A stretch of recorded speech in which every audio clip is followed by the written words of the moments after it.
Hello class 9, force and laws of motion chapter अगर तुम्हें hard लगता है तो बस ये एक सेशन काफ़ी होगा। अगर ये तुम सेशन कंप्लीटली देख लेते हो तो मैं बिलीव करा रहा हूँ इससे जितने भी कॉन्सेप्ट तुम्हारे या फिर जितने भी तरीके के क्वेश्चन तुम्हारे फाइनल एग्जाम में पूछे जा सकते हैं वो सब कुछ मैं करा दूंगा। तो तुम्हारा काम सिर्फ इतना है, इसको कंप्लीटली देखना है, फोकस होकर देखना है, कोई डिस्ट्रैक्शन नहीं और कंप्लीट देखना है। तो स्टार्ट करते हैं इस चैप्टर को। देखो ये चैप्टर वैसे तो बहुत सारे कॉन्सेप्ट आपके बेसिक्स बनाता है, ये सिर्फ 9th के लिए यार, अगर आप 9th में हो तो आपको ये चीज़ें समझनी पड़ेंगी कि इन चैप्टर के जो भी कॉन्सेप्ट है वो आपकी एडवांस लेवल तक, इट मींस 11th 12th में भी काम आने वाले हैं। तो उसी तरीके से हमें चैप्टर को सीखना भी है। और देखो कंप्लीटली मैं हर एक चैप्टर के लिए सीरीज चला रहा हूँ जिसमें टॉप 30 MCQs तुम्हें करा रहा हूँ, साथ ही साथ जितने भी सब्जेक्टिव क्वेश्चन हो सकते हो उनकी एक वन शॉट सीरीज भी चला रहा हूँ। तो अगर तुम 9th में हो, तुम्हारे दोस्त भी 9th में होंगे, तुम एक एक दोस्त को इस वीडियोज़ को शेयर कर देना। और दोनों सीरीज तुम्हें फॉलो करनी है, कंप्लीट मैथ्स कंप्लीट साइंस दोनों के लिए चीज़ें चल रही।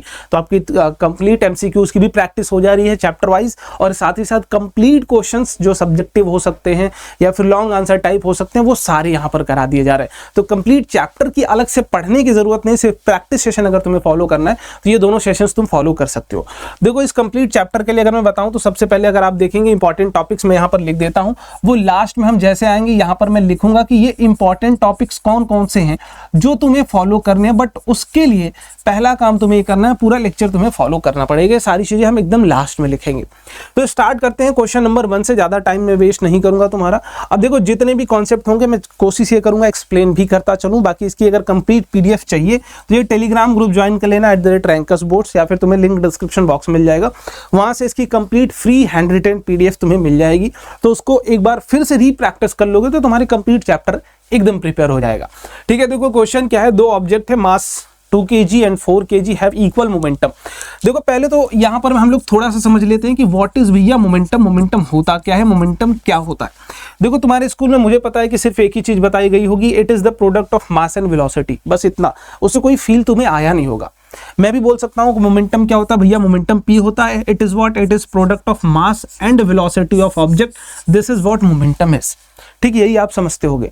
बट अगर एग्जैक्ट हम बात करते हैं कि मोमेंटम को डिफाइन कैसे करें, समझने की कोशिश कैसे करें, तो बेसिकली इसके लिए आपकी डेफिनेशन जो होती है, it is quantity of motion. ये होता क्या है बाबू, तो ये होता है क्वांटिटी ऑफ मोशन। मोशन की क्वांटिटी को मेजर करने का ही तरीका जो है वो मोमेंटम होता है। ठीक है, इसको कैलकुलेट कैसे करते हैं, अगर कोई एक m मास का ऑब्जेक्ट है, कोई ऑब्जेक्ट है जिसका मास m है, और अगर ये रेस्ट पे है तो मोमेंटम नहीं होगा, मतलब मोशन ही नहीं होगा, मोशन नहीं होगा तो मोमेंटम नहीं होगा। अगर ये मूव कर रहा है किसी वेलोसिटी v से, किसी वेलोसिटी v से, तो इसका जो मोमेंटम होगा वो क्या होगा, mv होगा। क्या मोमेंटम स्केलर क्वांटिटी है? नहीं, it is vector quantity, it is vector quantity. ये कैसी क्वांटिटी है बेटा, तो वेक्टर क्वांटिटी है। ठीक, अब कोई तुमसे SI यूनिट पूछ लेगा, रटने की जरूरत नहीं है। मास की SI यूनिट क्या होती है, kg, वेलोसिटी की क्या होती है, मीटर पर सेकेंड। ठीक, kg मीटर पर सेकेंड, यहाँ पर ऐसे आप लिख सकते हो। ठीक है, सारी चीजें मैंने यहाँ पर लिख दी हैं, ये डिटेल कंप्लीट हो गई है मोमेंटम से रिलेटेड। आगे देखते हैं, दो ऑब्जेक्ट है, इक्वल मोमेंटम, दोनों के पास इक्वल मोमेंटम है। तो यहाँ पर मैं बोल देता हूँ कि ये 2 kg का ऑब्जेक्ट है एक, ठीक है, मैं एक यहाँ पर कोई मान लेता हूँ विच इज 4 kg का ऑब्जेक्ट है, इनका भी मोमेंटम मैं P मान लेता हूँ, इनका भी मोमेंटम P मान लेता हूँ। अब बोला गया इनके पास जो वेलोसिटी है, देखो इनकी वेलोसिटी अलग अलग है, इनकी वेलोसिटी मान लेते हैं कि v1 है, इनकी वेलोसिटी कुछ मान लेते हैं कि v2 है। आपसे ये बोला गया है कि दोनों की वेलोसिटीज का रेशियो बताइए। तो अगर मैं पहले वाले का मोमेंटम लिखता हूं तो ये P ही है, P is equals to mass कितना बेटा 2 इंटू कितना वेलोसिटी है इसका v1, ये पहले वाले के लिए हो गया। दूसरे वाले के लिए देखेंगे मोमेंटम तो इसका भी P है, इसका मास कितना बेटा 4 इंटू वेलोसिटी कितना है v2। अब दोनों का रेशियो ले लो, या फिर हमें पता है कि ये अगर 2 इंटू v1 भी P के इक्वल है, 4 इंटू v2 भी P के इक्वल है, तो 2 इंटू v1 और भी इक्वल होगा किसके, 4 इंटू v2 के इक्वल होगा। तो v1 अपॉन v2 अगर आप देखेंगे तो ये आएगा 2 के इक्वल, तो ये आएगा आंसर आपका यहां से। ठीक है, रेशियो ऑफ वेलोसिटीज, तो वेलोसिटी का रेशियो जो आएगा वो 2:1 आ जाएगा, ऑप्शन नंबर बी हो जाएगा यहाँ पर। ठीक, या फिर डायरेक्टली भी आप समझ सकते थे, momentum is directly proportional to mass, या ऐसे कर लो, ठीक, ऐसे कर लो, momentum is equals to mass into velocity होता है। ठीक है, या फिर velocity is equals to momentum upon mass भी हो सकता है, ये भी जानते हैं आप। अगर ये वैल्यू कांस्टेंट है, दोनों के लिए सेम है, अगर ये दोनों वैल्यू दोनों के लिए कांस्टेंट है, सेम है, तो वेलोसिटी जो होगा वो इनवर्सली प्रोपोर्शनल टू मास आ जाएगा, मास आ जाएगा। इसका मतलब ये है कि जो मास का रेशियो होगा उसका जस्ट उल्टा क्या आएगा, वेलोसिटी का रेशियो। देखो मास का रेशियो कितना था, मास का रेशियो पहले का 2 kg मास था, दूसरे का 4, ये काटेंगे तो 1:2 आएगा, ये मास का रेशियो है। तो वेलोसिटी का रेशियो इसका उल्टा होगा, 2:1 हो जाएगा। बस ऐसे समझते हैं, ठीक है। अगर डायरेक्टली प्रोपोर्शनल आ जाता तो जो मास का रेशियो वही वेलोसिटी का रेशियो हो जाता, ठीक है। तो यहां से ये चीज भी आप समझ सकते थे। चलिए अगले क्वेश्चन पर चलते हैं। अब फोर्स ऑफ 10 न्यूटन, एक कोई फोर्स है 10 न्यूटन का, ठीक है, acts on a body of mass 2 kg for 0.5 second, find the change in momentum. देखिए तो एक चीज हम पढ़ते हैं यहां से, Newton's second law of motion, ठीक, Newton's second law of motion, ये चीजें आप जानते होंगे। पहले तो अगर तुम्हें पता है तो स्टेटमेंट तुम एक बार कमेंट बॉक्स में लिख दो क्या होता है, ये बहुत इंपॉर्टेंट लॉ है, ठीक है। यहां बोलता क्या है कि force applied on object is directly proportional to rate of change in momentum, rate of change in momentum, ठीक है। ये बात क्लियर हो गई आपको। इसका मतलब ये है कि लेट सपोज कोई एक ऑब्जेक्ट है, ठीक, इसके ऊपर मास m है इनका, अगर ये मूव कर रहे हैं और इसके ऊपर कोई फोर्स लग गया है ना, तो ये फोर्स जो भी होगा वो उसके रेट ऑफ चेंज, ये चेंज इन मोमेंटम रेट निकालने के लिए टाइम से डिवाइड कर देते हैं, इसके डायरेक्टली प्रोपोर्शनल होता है। ये होता है पूरा केस। और इस प्रोपोर्शनलिटी को हटाते हैं तो एक कांस्टेंट आता है k, which is k into delta P by delta T. ये प्रोपोर्शनलिटी हटा के अगर इक्वल लगाना होता है तो एक कोई कांस्टेंट आता है, और कैलकुलेट करने पर ये f जो होता है, k की वैल्यू 1 आ जाती है, तो delta p upon delta t आ जाता है, ये चीजें आ जाती हैं, ठीक है। वो फाइनल, अब उससे हम फिर f इज टू ma भी प्रूफ कर लेते हैं, वो हम प्रूफ कर सकते हैं। बट अभी फिलहाल जो क्वेश्चन की डिमांड है वो क्या है बेटा, आपको ये बताना है। तो एक कोई अगर 2 किलो का मास है, लेट सपोज ये 2 kg का कोई एक ऑब्जेक्ट है, ये मूव कर रहा है, इस पर फोर्स लग रहा है 10 न्यूटन, कितनी देर के लिए लगा है बेटा, 0.5 सेकेंड। चेंज इन मोमेंटम पूछा क्या, तो f is to change in momentum upon change in time, ठीक है। और आपसे निकालना क्या है, चेंज इन मोमेंटम। तो चेंज इन मोमेंटम जो होगा वो फोर्स इनटू टाइम ही होगा, मास की कोई डिपेंडेंसी ही नहीं आएगी। फोर्स कितना लगा है बेटा, 10 न्यूटन, फोर्स कितना है 10, कितनी देर के लिए लगा है 0.5, तो ये आ जाएगा कितना, 5 न्यूटन सेकेंड या 5 kg मीटर पर सेकेंड, 5 kg मीटर पर सेकेंड। पहला दूसरा ऑप्शन सेम था, कोई बात नहीं, ए और बी दोनों सही रहेगा। अब बॉडी इनिशियली एट रेस्ट, तुरंत आपके दिमाग में आ जाना चाहिए कि इनिशियली रेस्ट है, मतलब u इक्वल्स टू 0, कोई एक ऑब्जेक्ट है, ठीक, मास कुछ भी मान लेते हैं, m मान लेते हैं। अब बोला गया है कि स्टार्ट्स मूविंग विद, और अब ये मूव करना स्टार्ट हो जा रही है किसी एक कांस्टेंट एक्सेलरेशन से, ठीक है। Which graph is straight line, कौन सा ग्राफ इनका स्ट्रेट लाइन का ग्राफ बनेगा। अगर एक्सेलरेशन कांस्टेंट है, एक्सेलरेशन अगर कांस्टेंट है बेटा, ठीक है, तो मैं यहां से सारे ग्राफ बना दूंगा, ये हो जाएगा पोजीशन वर्सेस टाइम ग्राफ। इधर मैं बना देता हूं कुछ v वर्सेस t, और इधर बना देता हूं मैं कुछ a versus t। a versus t मैं मान लेता हूं कुछ पॉजिटिव होगा तो ऐसा बनेगा, वेलोसिटी कंटिन्यूअस इंक्रीज करेगी और 0 से स्टार्ट होगी तो ऐसी बनेगी, और ये कुछ ऐसा जाएगा। तो ये तीनों ग्राफ मैंने बना दिए आपके। आंसर तुम्हारे पास है, इसका कमेंट बॉक्स में मुझे आंसर देंगे आप, ठीक, मुझे आप आंसर कहां देंगे बेटा, कमेंट बॉक्स में आप आंसर करेंगे, ठीक है। चलिए अगले क्वेश्चन पर चलते हैं। A heavier object falls faster than the lighter one because, क्यों, एक कोई हैवियर ऑब्जेक्ट है, फास्टर फॉल करता है लाइटर ऑब्जेक्ट के कंपैरिजन में, क्यों, ऐसा क्यों हो रहा है। देखो अगर यहां पर दो चीजें, एयर इज नेग्लेक्टेड, अगर एयर को हम नेग्लेक्ट करते हैं ना, अगर हम एयर को नेग्लेक्ट कर देते हैं बेटा, तो हैवी ऑब्जेक्ट हो या फिर लाइटर ऑब्जेक्ट हो, दोनों सेम टाइम में फॉल होंगे, मास पर डिपेंडेंसी होती ही नहीं है। अगर एयर को हमने नेग्लेक्ट कर दिया, in that case heavy object हो, लाइटर ऑब्जेक्ट हो, कैसा भी मास हो, मास इंडिपेंडेंट जो टाइम होता है हमारा, ये जो टाइम लगता है फॉलिंग का, ये इंडिपेंडेंट ऑफ मास होता है। ये क्या होता है? इंडिपेंडेंट ऑफ मास, ठीक है, क्योंकि जो भी फॉल होते हैं वो सारे जी एक्सेलरेशन से ही फॉल होते हैं, तो मास से इंडिपेंडेंट होता है। लेकिन अगर एयर इज नॉट नेग्लेक्टेड, अगर एयर को नेग्लेक्ट नहीं किया गया है, तब हैवियर ऑब्जेक्ट ही करेगा। तो यहां से सिंपल सी बात है, एयर का ही रोल है, तो option number C, air resistance differ कर जाता है। ठीक है, if net force acting on a body is zero, the momentum is, आप देखिए फिर से वही बात हो गई, F इक्वल्स टू क्या होता है भैया? Change in momentum upon change in time. ये जो होता है ये नेट फोर्स ही होता है। ये क्या होता है बेटा? ये नेट फोर्स ही होता है। और अगर बोला गया है कि net force acting on a body is zero, अगर किसी ऑब्जेक्ट पर नेट फोर्स ही जीरो हो जाए, तो नेट फोर्स अगर जीरो हो जाएगा तो डेल्टा पी जो यहां पर था, delta P upon delta T, यहां से डेल्टा पी भी कितना आ जाएगा? जीरो। मतलब चेंज जो मोमेंटम का है बेटा वो जीरो। मोमेंटम का चेंज अगर जीरो है, इसका मतलब ये है कि मोमेंटम जो होगा वो क्या हो जाएगा? कांस्टेंट हो जाएगा। ठीक, कांस्टेंट हो जाएगा। चेंज कैसे लिखते हैं? Final momentum minus initial momentum, और ये किसके बराबर? जीरो। मतलब फाइनल मोमेंटम जो होगा वो इनिशियल मोमेंटम के बराबर होगा, मतलब मोमेंटम बदल ही नहीं रहा होगा। तो ऑप्शन नंबर क्या आ जाएगा? डी। मोमेंटम क्या है बेटा? कांस्टेंट। ठीक है, नेक्स्ट क्वेश्चन देखते हैं। नेक्स्ट क्वेश्चन पर आइए। एक बुलेट है 0.02 kg moving at 3 embedded in a block at rest, final velocity of the system. देखो ऐसे समझना हमेशा, मोमेंटम कंजर्वेशन,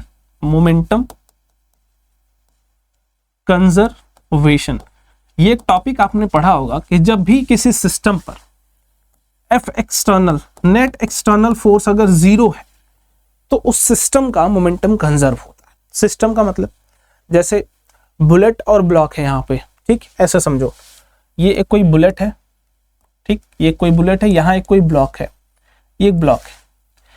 बुलेट इधर जा रही है कितने से भैया? ये टकराने वाली है 300 मीटर पर सेकेंड से। बट ये कैसे है भैया? ये u इक्वल्स टू 0, मतलब रेस्ट पर है। अब जैसे ही टकराई और उसमें एम्बेडेड हो गई, तो मैं यहां पर बना देता हूं, अब टकराने के बाद वाला सिस्टम, बुलेट इसके अंदर आके एम्बेडेड हो गई। अब ये दोनों पूरा bullet plus block v velocity से लेट सपोज मूव कर रहे हैं, और यही v हमको कैलकुलेट करना है। अब देखो, अगर इन दोनों को हम एक सिस्टम मान लें, कहने का मतलब ये है कि अगर इन दोनों को हम एक बॉक्स में रख लेते हैं, तो उस बॉक्स पे किसी ने फोर्स नहीं लगाया, लेकिन बॉक्स के अंदर देखो, ये बुलेट जाएगा, इसके ऊपर फोर्स लगाएगा, तो ये भी कुछ इसके ऊपर फोर्स लगाएगा। ये दोनों आपस में फोर्सेस लगा रहे हैं, बट इन दोनों के ऊपर कोई और फोर्स नहीं लगा रहा। इसका मतलब ये है कि बुलेट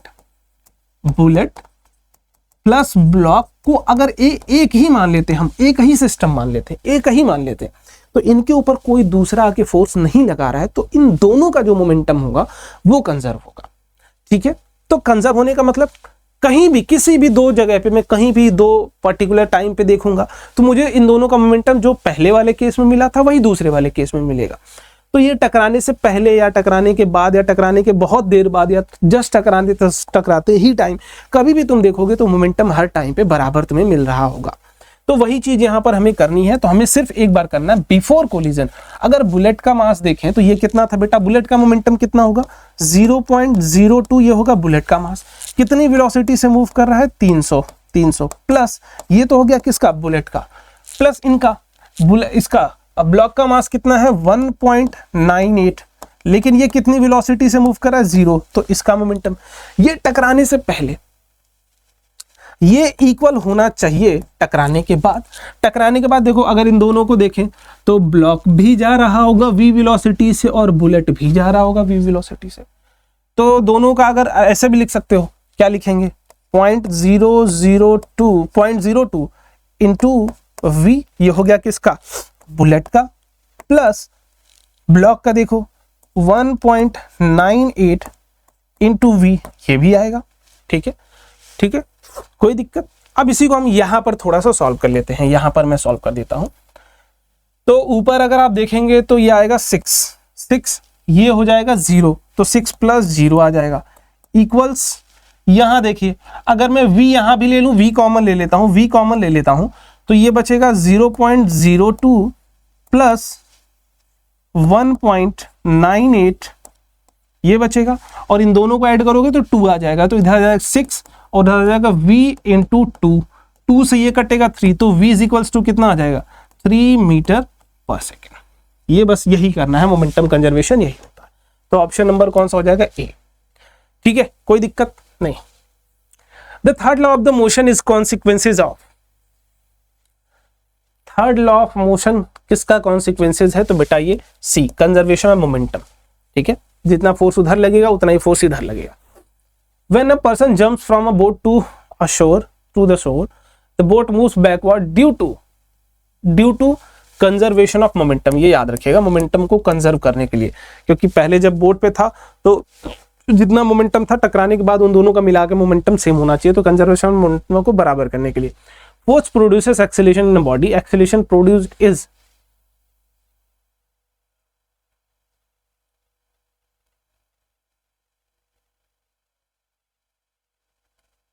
ठीक है देखो F इज इक्वल्स टू, अभी मैंने तुम्हें बताया था ये दिस, ठीक। चेंज इन मोमेंटम मतलब, मोमेंटम का चेंज मतलब क्या होगा, final momentum minus initial momentum, यही होगा। फाइनल मोमेंटम क्या होगा, मास तो दोनों का सेम होगा, mass into final velocity minus का mass into initial velocity, VF मत लिखो, U और V से काम चला लेंगे। ठीक है, अगर यहां से M मैं कॉमन ले लेता हूं, अगर यहां से M कॉमन ले लूं तो क्या ये V माइनस का U ही बचेगा, ये पूरा का पूरा यहां से सिनेरियो यही बच रहा है। ठीक है, तो उसी को यहां डायरेक्टली ला के रख दो, M into V minus you upon क्या बेटा T, तो V minus you by T क्या होता है, एक्सेलरेशन ही तो होता है, तो F बराबर दिस हो गया। तो यहां बोला गया है कि अगर कोई फोर्स किसी बॉडी पर लगता है और वो एक्सेलरेशन प्रोड्यूस करता है, तो वो एक्सेलरेशन किस पर डिपेंड करेगा, तो यहां अगर मैं लिखता हूं तो F इज इक्वल्स टू क्या है बेटा, मास इंटू एक्सेलरेशन। एक्सेलरेशन अगर देखना है F अपॉन मास होगा। अब अगर ये हर केस में अगर हम कांस्टेंट रखते हैं और मास ही बदलते चले जाएं, अगर फोर्स कांस्टेंट है, हम अलग अलग मास पे सेम फोर्स लगा रहे हैं, तो कितना एक्सेलरेशन किस बेसिस पे प्रोड्यूस होगा, वो मास पर भी तो डिपेंड करेगा। तो ए जो होगा वो इनवर्सली प्रोपोर्शनल टू मास आएगा, तो inversely proportional to mass, option number कौन सा हो जाएगा, बी ऑप्शन नंबर करेक्ट हो जाएगा। नेक्स्ट क्वेश्चन देखिए, 10वां question, a body of mass 5 kg moving with 4 wheeler speed this retarding force. कोई दिक्कत नहीं, आराम से निकल जाएगा। देखो एक कोई 5 kg का ऑब्जेक्ट था, ये मूव कर रहा था 4 मीटर पर सेकेंड से, कितनी देर बाद, यहां से कुछ देर बाद यहां हो रहा था अगर time t is equals to 0, तो यहां अब हो रहा होगा 0.5 सेकेंड, ये हो जाता है रेस्ट पर, स्टॉप हो जाता है। स्टॉप होने का मतलब फाइनल वेलोसिटी 0। तो आपसे फोर्स पूछा गया, आराम से निकल जाएगा। F इज इक्वल्स टू क्या होता है, mass into V minus you upon T। देख लो, अगर ये वाले फॉर्मूला नहीं याद हो तो यही वाला फॉर्मूला है, इसी को मैंने बस ऐसे तोड़ दिया और कुछ अलग नहीं कर दिया, बस खत्म कहानी। F ही निकालना है तुमको, मास कितना है बेटा 5, फाइनल वेलोसिटी कितनी 0, माइनस इनिशियल कितनी है 4, अपॉन टाइम कितना लगा है तो 0.5 ऊपर करेंगे 10 मल्टीप्लाई हो जाएगा, 5 से काटेंगे 2 आ जाएगा, 5 2 जा 10 हो गया। ठीक, तो यहां से आएगा 10 इंटू -4, इसका मतलब यह है कि माइनस का 40 न्यूटन यहां पर आंसर। माइनस इसलिए आ रहा है क्योंकि देखो स्पीड इसकी स्लो हो रही है, ब्रेक लग रहा है, रिटार्डिंग फोर्स लग रहा है, तो रिटार्डिंग फोर्स कितना लगेगा 40 Newton. If the force acting on the body is double, अगर किसी ऑब्जेक्ट पर फोर्स जो लग रहा है उसको डबल कर दें और मास को हाफ कर दें तो एक्सेलरेशन क्या हो जाएगा। तो m मास का ऑब्जेक्ट है, अगले केस में इसका मास कर दे रहे हैं m/2। ठीक, इस केस में जो फोर्स लग रहा था वो F लग रहा था, यहां जो फोर्स लग रहा है वो कितना लग रहा है 2F लग रहा है, तो इनका एक्सेलरेशन जो भी है इनका मान लेते हैं कि A डैश हो जाएगा, तो A और A डैश में रेशियो पता करना है। तो A इज इक्वल्स टू जो होता है वो फोर्स अपॉन का मास होता है, ये बात आप जानते हैं। ठीक है, अब देखो मैं ऐसे क्वेश्चंस को तुम्हें बोलूंगा ना, तुम डायरेक्ट किया करो, तुम फालतू में ऐसे वैसे कुछ नहीं, सीधा इसको लिखो, ऐसे लिखो, सिर्फ नंबर से जज करो। फोर्स कितना कर रहे हैं, F से 2F, तो ऊपर लिख दो 2, कोई स्क्वायर नहीं है 2। मास कितना कर रहे हैं हाफ, तो नीचे लिख लो हाफ, ये ऊपर चला जाएगा और कितना हो जाएगा 4, मतलब 4 टाइम्स बढ़ जाएगा एक्सेलरेशन, खत्म, 4 टाइम्स। बाकी अगर तुम कैलकुलेट करना चाहते हो तो देखो, मैं यहाँ से ए डैश ही निकालना है। ए डैश के लिए फोर्स कितना है 2F, मास कितना है m/2, ये 2 ऊपर जाएगा तो आ जाएगा 4F/m। देखो F/m क्या है, a के बराबर, तो जो a डैश आएगा वो 4a ही तो आएगा। कितने टाइम्स हो गया a dash, 4a times. Next question देखिए, a cricketer pulls his hand backwards while catching the ball to decrease momentum, to increase time of impact, to decrease impulse, to increase time of impact. देखो अब अगर ऐसे समझो, एक कोई ball है, ये v वेलोसिटी से आ रही है, हाथ में जाके ये रेस्ट पर हो गई, रेस्ट पर हो गई, तो क्या जो चेंज इन मोमेंटम है वो हर बार mv माइनस m इंटू 0 ही होगा। ठीक, टोटल mv का ही चेंज आएगा हर बार। देखो अब अगर कोई चीज, मैं बोल रहा हूं कि मैं कैच कर रहा हूं और अपना हाथ पीछे नहीं कर रहा, तो क्या उस टाइम मोमेंटम को चेंज करने के लिए टाइम बहुत कम लगेगा। तो F is equals to change in momentum upon change in time होता है। ठीक है, ठीक है। अगर मैं बोल रहा हूं कि हर बार बॉल जितनी स्पीड से आ रही थी मुझे उसको बस रेस्ट पे ही लाना है, तो जितना उसका मोमेंटम यहां था, इसका मोमेंटम यहां कितना था mv, और रुकने के बाद कितना 0, तो जो चेंज होना है वो mv से कितने का होना है, mv से लेके 0 तक का होना है। तो जो चेंज इन मोमेंटम है बेटा वो तो हर बार कांस्टेंट है, हर बार क्या है, कांस्टेंट। अब अगर मैं ऐसा करता हूं कि कैच हाथ में आते ही मैं हाथ को पीछे लेता हूं, तो मैं यहां से बॉल को धीरे धीरे मूव करा के यहां पर रेस्ट पे ला रहा हूं, तो यहां से यहां लाने में मुझे कुछ ना कुछ टाइम लगेगा। तो मैंने किया क्या, इस टाइम ऑफ इम्पैक्ट को बढ़ाया। ठीक है, अब अगर टाइम को बढ़ाएंगे ना तो जो हाथ पे फोर्स लगेगा वो कम लगेगा, हाथ पे जो फोर्स लगेगा वो कम लगेगा। इससे फायदा क्या होगा, आपने थर्ड लॉ पढ़ा होगा, every action has equal and opposite reaction. तो जब बॉल हाथ पे फोर्स लगाएगी तो हाथ भी बॉल पे फोर्स लगाता है, ड्यू टू दैट बॉल छिटक जाती है, ड्यू टू दैट बॉल छिटक जाती है। बॉल पे कम फोर्स लगेगा तो वो कम तेजी से बाहर जाएगा, आपके कंट्रोल में रहेगा, बट अगर बॉल पे फोर्स ज्यादा लगेगा तो वो बहुत तेजी से छिटक जाएगा। सो दैट्स वाई ऐसा हम करते हैं to reduce the time of impact and force as well. Which statement is true for the action and reaction pair? हाँ, ये भी बहुत इंपॉर्टेंट है कि अगर आपको पता है थर्ड लॉ की एक्शन रिएक्शन पेयर बनता है थर्ड लॉ में, ये बात पता होगा आपको। ठीक है, तो एक्शन होता है फर्स्ट बॉडी पर, तो ये फर्स्ट बॉडी अपना जो रिएक्शन देती है वो देती है सेकेंड बॉडी पर। ये बात को याद रखिएगा कि दोनों अलग अलग बॉडी पर लगते हैं, सेम बॉडी पर नहीं लगते हैं। थर्ड लॉ की सबसे इंपॉर्टेंट बात यही है, action and reaction pair always acts on another bodies. जैसे अगर मैं पेन हाथ पर मेरे रखा है तो मेरा हाथ इस पेन पर फोर्स लगा रहा होगा ऊपर, और पेन मेरे हाथ पर फोर्स लगा रहा होगा नीचे। तो एक्शन मेरा हाथ ने पेन पर किया ऊपर, और रिएक्शन इस पेन ने मेरे हाथ पर दिया वो नीचे। तो एक्शन पेन पर हुआ और रिएक्शन किस पर आया, हैंड पर हुआ। तो दोनों अलग अलग बॉडीज पर है। तो equal and opposite and different bodies, ये याद रखिएगा। ठीक है, इक्वल एंड अपोजिट होता है वो तो आपको पता ही था। चलिए 14th क्वेश्चन देखिए, body of mass 1 kg and experience same forces, ratio of acceleration is. ये आप कर लेंगे, ये आपका होमवर्क है, मैंने आज ही कराया है। ठीक है, अब body is moving with uniform velocity. अगर कोई ऑब्जेक्ट यूनिफॉर्म वेलोसिटी से मूव कर रहा है मतलब वेलोसिटी चेंज, वेलोसिटी अगर क्या है कांस्टेंट, वेलोसिटी कांस्टेंट होने का मतलब ये है कि चेंज इन वेलोसिटी जो होगा वो कितना होगा बेटा, 0। और जो एक्सेलरेशन होता है वो होता है change in velocity upon change in time. अगर ये क्वांटिटी 0 है तो क्या एक्सेलरेशन भी 0 होगा, हाँ कि ना, होगा। ठीक है भैया, तो फोर्स बराबर क्या होता है, मास इनटू एक्सेलरेशन। अगर एक्सेलरेशन ही 0 हो जाए तो फोर्स भी कितना हो जाएगा, 0। तो देखो ये बड़ी इंटरेस्टिंग कहानी है, इसको ऐसे समझो, अगर फोर्स 0 तो एक्सेलरेशन भी क्या 0, और एक्सेलरेशन 0 तो वेलोसिटी क्या होगा, कांस्टेंट। वेलोसिटी क्या होगी, कांस्टेंट। तो ये बात ऐसे भी चल सकती है, ऐसे भी चल सकती है। ठीक है, कि अगर वेलोसिटी कांस्टेंट, इसका मतलब क्या है कि एक्सेलरेशन 0 होगा, और एक्सेलरेशन अगर 0 होगा तो भैया फोर्स भी क्या होगा, 0 होगा। तो नेट फोर्स जो एक्टिंग होगा ऑब्जेक्ट पर, ये हमेशा याद रखिएगा, ये नेट फोर्स है और ये नेट एक्सेलरेशन है। ठीक है, नेट है दोनों, तो 0 हो जाएगा। अगला क्वेश्चन देखते हैं, a rocket works on the principle of Newton's third law. Truck and car collide, which experiences greater force.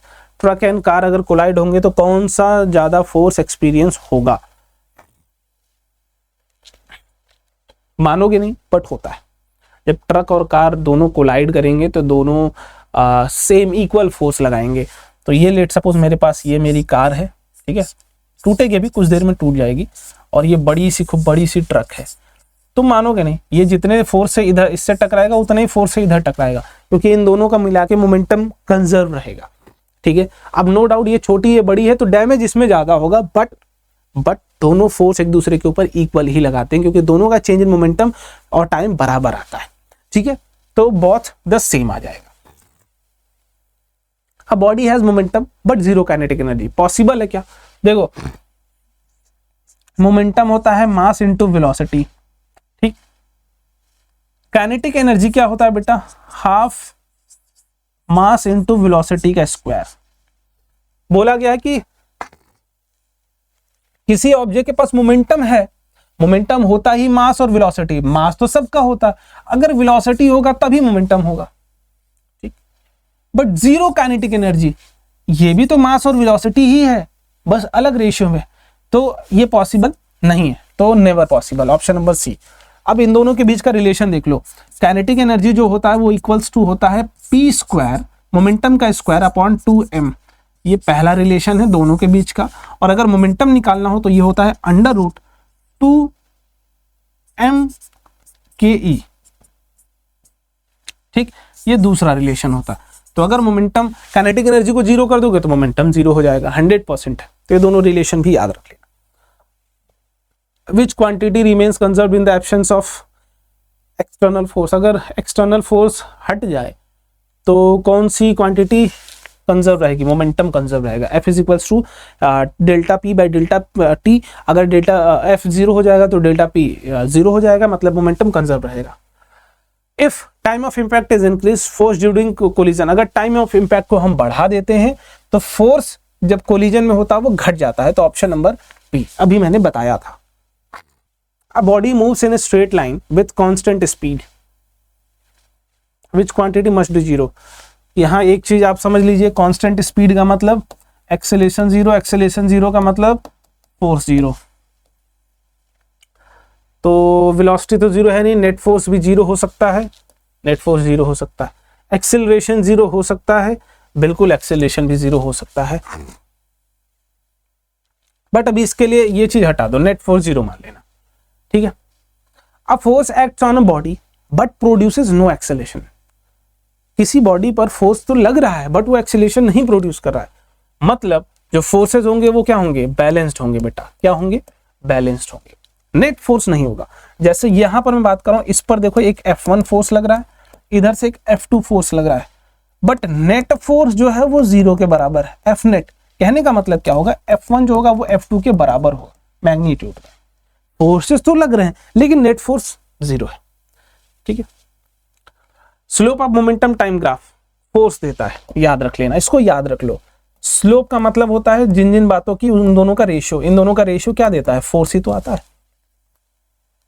Slope का मतलब रेशियो, स्लोप का मतलब क्या होता है? याद रख लेना, रेशियो, रेशियो। एरिया का मतलब प्रोडक्ट, तो मोमेंटम P, टाइम T, इन दोनों का रेशियो ही तो फोर्स होता है ना।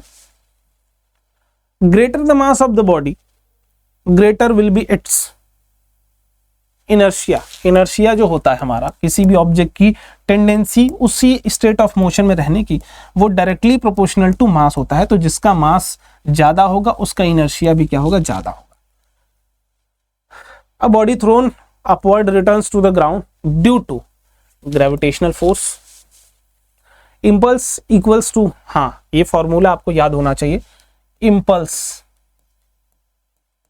इंपल्स जो होता है जिसको हम J से दिखाते हैं, ये होता है चेंज इन मोमेंटम, या फिर यही बराबर होता है फोर्स इनटू टाइम, बट ये टाइम वेरी स्मॉल होना चाहिए, वेरी स्मॉल, ठीक।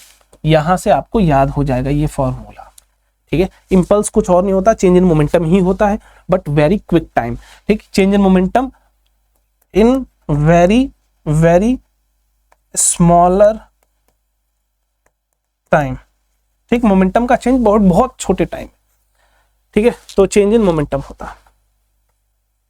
विच law explain why passenger falls backward when a bus start suddenly? First law, law of inertia जिसको हम कहते हैं।